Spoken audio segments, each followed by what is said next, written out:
अस्सलाम वालेकुम, कैसे हैं आप? उम्मीद है सब ठीक ठाक होंगे और अपने अपने घरों में खुश और आबाद होंगे। अल्लाह ताला आप लोगों को खुश रखे, आबाद रखे और हर तरह की नागहानी आफतों, मुसीबतों और बलाओं से आपको महफूज रखे। आमीन सुमा आमीन। ये है दोपहर का टाइम और कपड़े जो है मैं धो रही हूँ और कुछ कपड़े मैंने धो के डाल दिए हैं स्टैंड पे। और अब मैं बनाऊंगी दोपहर का खाना। तो दोपहर के खाने में मैं बना रही हूँ आलू मटर। और यहाँ पर जिन मेरी सिस्टर्स ने अभी तक मेरे चैनल को सब्सक्राइब नहीं किया तो उनसे मेरी रिक्वेस्ट है कि वो मेरे चैनल को सब्सक्राइब भी कर दें और घंटी के निशान को भी दबा दें। और सारी मेरी सिस्टर्स जो हैं वो अंगूठा भी चिपका दें, थम्स अप भी दे दें, लाइक कर दें मेरी वीडियो को। Thank you so much. तो आलू मटर जो है मैं इसको थोड़ी देर के लिए बस ढक के पकाऊंगी और साथ में मैंने आटा गूंद के रख दिया है, तो फिर रोटियां भी बना लूँगी घर पे ही। और ये डब्बा जो मैं लेके आई थी, मैंने आपको दिखाया था कि ये वाला डब्बा मैं लेके आई हूँ आटे के लिए, तो आज फ़र्स्ट टाइम मैं इसको यूज़ कर रही हूँ। और खाना वगैरह खाने के बाद फिर थोड़ा बाकी काम वगैरह किया, थोड़ा आराम किया। तो उसके बाद फिर मैंने शाम की चाय बनाई क्योंकि ये तो बहुत ज़रूरी है। और अब आहिस्ता आहिस्ता मैं शाम की चाय जो है वो कम करती जा रही हूँ। बहुत कम जो है मैं चाय लूँगी अब इंशाल्लाह। लेकिन फिर सर्दियाँ आ जाएंगी तो फिर चाय जो है वो आगे आगे सर्दियाँ आने वाली हैं, तो फिर चाय का तो वही हिसाब किताब शुरू हो जाएगा, कितना कम करें चाय को, होती नहीं है कोशिश के बावजूद भी। और यहाँ पर मैं दे रही हूँ आपको सैलेड की रेसिपी। आप लोगों ने कहा था कि हमें बताएं कि आप कैसे बनाती हैं, तो फिर मैंने कहा मैं बता दूं कि मैं इस तरीके से बनाती हूँ। मैंने ग्रीन पीस लिए हैं, एक पोटैटो लिया है, 2 एप्पल लिए हैं और एक कैरेट और कैबेज ली है। क्वांटिटी आप अपनी मर्ज़ी से ले सकते हैं। और बस इन सारी चीज़ों को मैं चॉप कर लूँगी। पहले मैंने एप्पल जो है वो चॉप करके साइड पे रख लिए हैं और अब मैं कैरेट्स और पोटैटो जो है वो कट कर क्यूब्स में काट रही हूँ। क्यूब्स में काटने के बाद मैंने इसको ग्रीन पीस, कैरेट्स और पोटैटो जो है वो मैंने पानी डाल के थोड़ा सा इनको बॉईल करने के लिए रखा है। इसमें थोड़ा सा मैंने सॉल्ट ऐड कर दिया है। और अब कैबेज जो है उनको मैं स्लाइस में, कैबेज को मैं काटूँगी, स्लाइस में काटूँगी। आप चाहें तो क्यूब्स की शक्ल में भी काट सकते हैं। और फिर सारी चीज़ें जो है वो बॉईल होने के बाद एप्पल के अंदर मैंने कैबेज भी मिक्स कर दी और जो कैरेट्स वगैरह, पोटैटो, कैरेट और ग्रीन पीस थे वो भी मिक्स कर दिए। सारी चीज़ों को मैंने अच्छी तरह मिक्स कर लिया। और इसके बाद ये मैंने, आप चाहें तो पैन पास्ता भी ले सकते हैं। और मैंने बस ये, मेरे पास मैकरोनी रखे हुए थे तो ये मैंने पहले बॉईल करके रख दिए थे, तो ये अब मैं इसके अंदर ऐड करने लगी हूँ। इसको ऐड करने के बाद सारी चीज़ों को अच्छी तरह मिक्स कर लूँगी। और अब मैं इसमें तकरीबन हाफ़ कप के बराबर जो है वो थिक वाली जो क्रीम होती है वो ऐड कर रही हूँ, थिक क्रीम। और ये वीडियो मैं आपको पहले वाली बता रही हूँ, जो पहले वाली वीडियो थी ना वही वाली वीडियो मैं यूज़ कर रही हूँ। तो ये मत समझिएगा कि मैं मतलब पहले जो मैंने रेसिपी दी थी उसमें पहले आपको शो किया था कि मैंने सैलेड बनाया था बट रेसिपी नहीं दी थी। तो बस मैं वही वीडियो जो है अब यूज़ कर रही हूँ इस व्लॉग में। और ये मेरे पास ना कंडेंस मिल्क पड़ा हुआ था थोड़ा सा, तो ये ऐसे ही पड़ा हुआ था, इसका कोई काम नहीं था, तो मैंने कहा चलो मैं इसके अंदर ये यूज़ कर लेती हूँ। वैसे ही इसमें 2 टेबलस्पून शुगर ऐड होती है, लेकिन मैं कंडेंस मिल्क चूँकि मेरे पास था तो मैं इसके अंदर ऐड कर रही हूँ शुगर की जगह पे। और अब तकरीबन 4 टेबलस्पून के बराबर जो है मैंने मायोनीज़ ऐड किया है इसके अंदर। और इन सारी चीज़ों को फिर मिक्स कर लूँगी। अब मैं इसमें ब्लैक पेपर जो होती है, काली मिर्च, आप अपनी मर्ज़ी के मुताबिक डालें, थोड़ी सी मैंने इसके अंदर छिड़क दी है।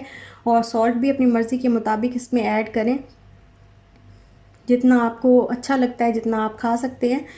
तो इन सारी चीज़ों को ऐड करने के बाद मैंने इनको अच्छी तरह मिक्स किया और ये देखें ये बिल्कुल रेडी हो गया है।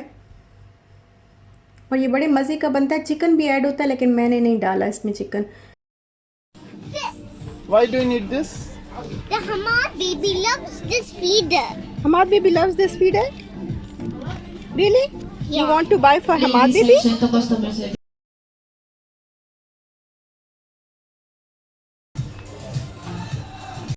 Hamad baby.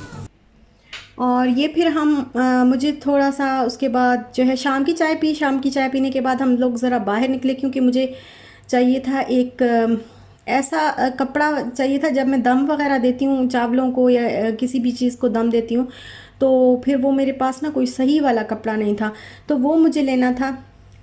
तो फिर हम हस्बैंड ने बोला कि चलो ठीक है फिर बाहर चलते हैं, तो वहीं से खाना भी खा लेंगे। तो ये फिर मैं यहाँ पे आई हूँ डे टू डे पे।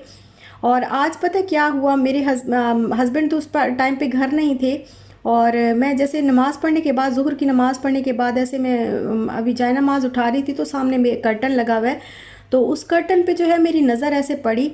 तो मैं क्या देखती हूँ कि वो कर्टन के अंदर वाली साइड पे, दूसरी साइड से बाहर से रोशनी आ रही थी ना, तो मुझे नज़र आ रहा था कि अंदर वाली साइड पे कर्टन पे छिपकली खड़ी हुई है।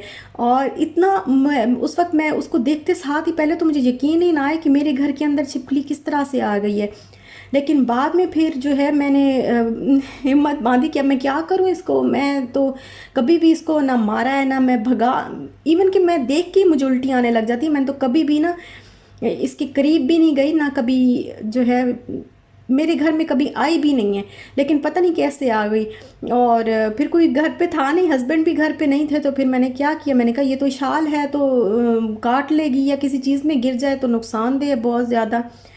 तो फिर मैंने वहीं से फिर मैंने हिम्मत बांधी और फिर मैंने जूता उठाया, और जूता उठा के फिर मैंने उसको दो दो बार जो है, 2 से 3 बार मैंने उसको मारा। एक दफ़ा ही कहते हैं कि मारना चाहिए छिपकली को, एक ही दफ़ा मारने से जो है वो उसकी जान निकल जानी चाहिए, इस तरीके से मारो।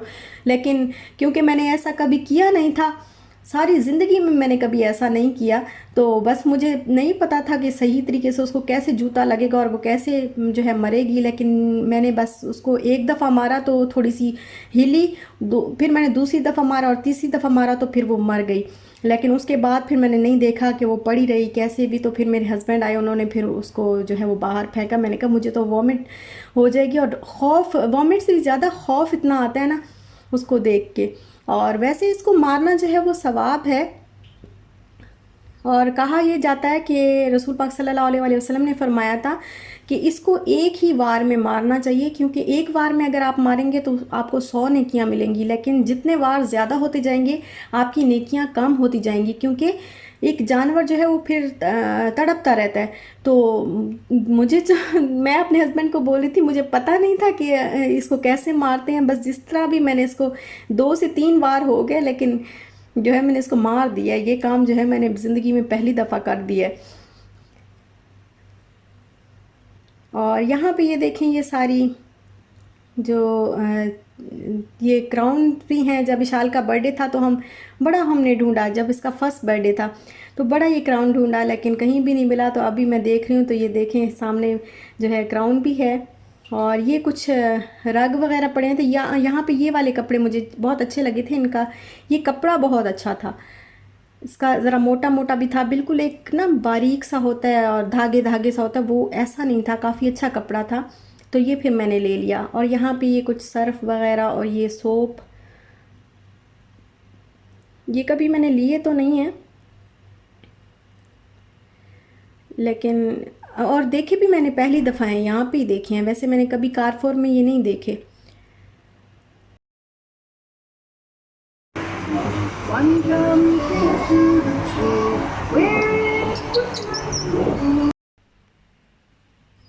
और बस फिर इशाल को वो जो बाहर झूले वगैरह होते हैं तो वहाँ पे उसको बिठाया, और उसके बाद फिर हम लोग आगे खाना खाने। तो खाना हमने पहले हम सोचते रहे कि हम कहाँ खाना खाएं, तो फिर हमारे जहन में आया कि जो मुमताज़ दरबार है, जब हम स्पोर्ट्स सिटी जाते थे तो वहाँ से वापसी पे मुमताज़ दरबार से खाना खाया करते थे।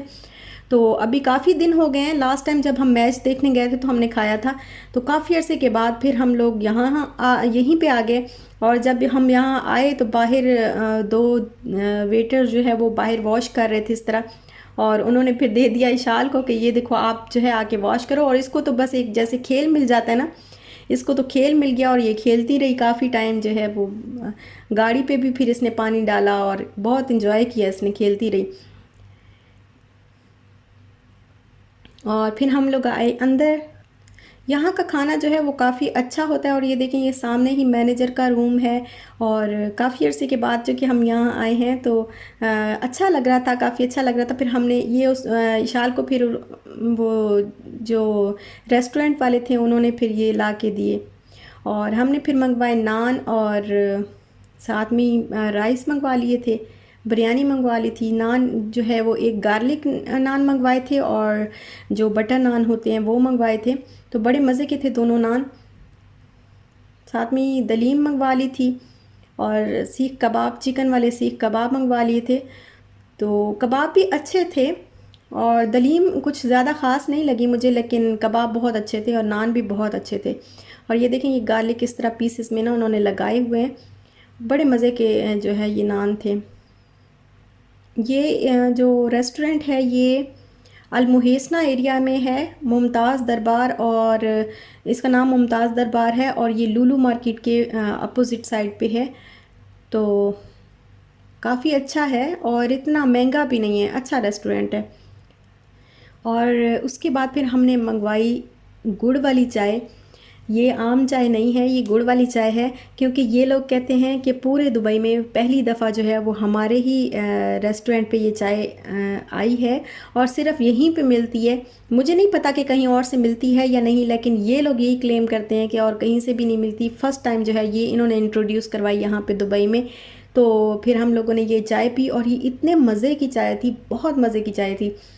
और इसका जायका तो आपको पता ही है, आप सब लोगों ने पाकिस्तान में तो पी होगी गुड़ वाली चाय, बहुत मज़े की होती है और बिल्कुल सेम वही जायका था, बहुत मज़े की थी। और फिर हमने इसको मज़े ले लेके पिया। चाय तो वैसे कोई भी हो अच्छी लगती है, तो गुड़ वाली चाय का तो फिर डबल ही मज़ा हो गया। और उसके बाद फिर हम लोग जो खाना बच गया था तो वो हम ऐसे करते हैं कि ज़रूर पैक करवा लेते हैं, उसको वहाँ पे छोड़ के नहीं आते, क्योंकि उन्होंने फेंक ही देना होता है। तो हम क्या करते हैं, हम साथ ले आते हैं पैक करवा के। तो फिर जो खाना बचा था वो हमने पैक करवाया और अब हम लोग जा रहे हैं घर वापस। और ये वाला जो है मैं लेके आई हूँ, ये आप किचन क्लॉथ बोल लें या जो भी आप इसको कहते हैं। तो ये 6 दिरहम के मुझे मिले हैं और काफ़ी अच्छा इनका स्टफ़ है। ये देखें, वो जो एक बिल्कुल धागा धागा होता है ना, उस तरह नहीं है, काफ़ी अच्छा है। और दो दो पीस जो है वो 6 दिरहम के मिले हैं। और बस यहीं तक था मेरा आज का व्लॉग। आप अगर आपको अच्छा लगा हो तो लाइक शेयर सब्सक्राइब ज़रूर करिएगा। जाते जाते लाइक ज़रूर कर दीजिएगा, अंगूठा चिपका दीजिएगा। अपना ख्याल रखिएगा, अपने प्यारों का भी ख्याल रखिएगा। खुश रहिएगा और खुश रहने दीजिएगा। तो इंशाल्लाह फिर मिलते हैं नेक्स्ट व्लॉग के साथ। तब तक के लिए अल्लाह हाफिज़।